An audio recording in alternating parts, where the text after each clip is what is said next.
എല്ലാരും ഒന്ന് ഇക്കാക്കന്റെ വീട്ടിലോട്ട് പോവാട്ടോ. അതുകൊണ്ട് തന്നെ ഞങ്ങൾ നല്ല ഹാപ്പിയിലായിരുന്നു. ഒന്ന് പോകുന്ന വഴിക്ക് ഞങ്ങൾ ഫുഡ് കോർട്ട് കയറിട്ടോ. അവിടെ ഒരുപാട് വെറൈറ്റി എണ്ണക്കടികൾ എപ്പോഴും ഉണ്ടാവും കേട്ടോ. പക്ഷെ ഞാൻ ഇന്ന് കയറിയത് എണ്ണക്കടികൾ കഴിക്കാനല്ല കേട്ടോ. ഞാൻ അവിടുത്തെ സർബത്ത് കുടിക്കാൻ വേണ്ടി മാത്രം കയറിയതാണ്.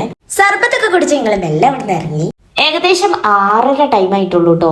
പക്ഷെ നല്ല ഇരുട്ടുണ്ടേനു. ഈ ഒരു ടൈമില് കല്ലോട്ട് ഭാഗത്ത് കൂടെ പോവാന്ന് പറഞ്ഞാൽ എനിക്ക് ഭയങ്കര പേടിയാണ് കേട്ടോ. കാരണം ചുറ്റും ആൾതാമസം ഒന്നും ഉണ്ടാവില്ല. പക്ഷെ എന്താ പറയാ, ഫുള്ള് എസ്റ്റേറ്റ് ആണ് കേട്ടോ. അതുകൊണ്ട് തന്നെ ഇരുട്ടിൽ നിന്ന് ഞാൻ ഒരുപാട് ചിത്രങ്ങൾ വരയ്ക്കും. എനിക്ക് അങ്ങനത്തെ കുറച്ച് കഴിവുകളൊക്കെ ഉണ്ട് കേട്ടോ. അപ്പൊ എനിക്ക് ഭയങ്കര പേടിയാണ്. അപ്പൊ നമ്മളെ വീട്ടിലോട്ട് ഏകദേശം എത്താനായി. വീട്ടിലെത്തിയപ്പോ അവിടെയും കറണ്ട് ഇല്ല കേട്ടോ. അപ്പൊ ഉണ്ട് വെല്ലുമ്പോ അങ്ങനെ ടോർച്ചൊക്കെ അടിച്ചു വരുന്നത്. ഇതാണ് കേട്ടോ ഞങ്ങളെ റൂം. എന്റെ ഇളച്ചി എന്തൊക്കെയോ സെറ്റപ്പും കാര്യങ്ങളൊക്കെ ചെയ്തിട്ടുണ്ട് കേട്ടോ ഈ റൂമില്.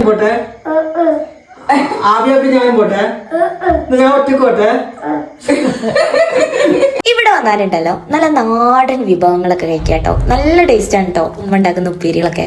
ഇത് ഇളച്ചി ഉണ്ടാക്കിയ സ്പെഷ്യൽ ചിക്കൻ കറിയാണ് കേട്ടോ. പിന്നെ പപ്പടം പൊരിച്ചതും ചോറൊക്കെ കൂട്ടി ഞങ്ങൾ ഫുഡ് കഴിച്ചേ. അപ്പൊ ബൈ.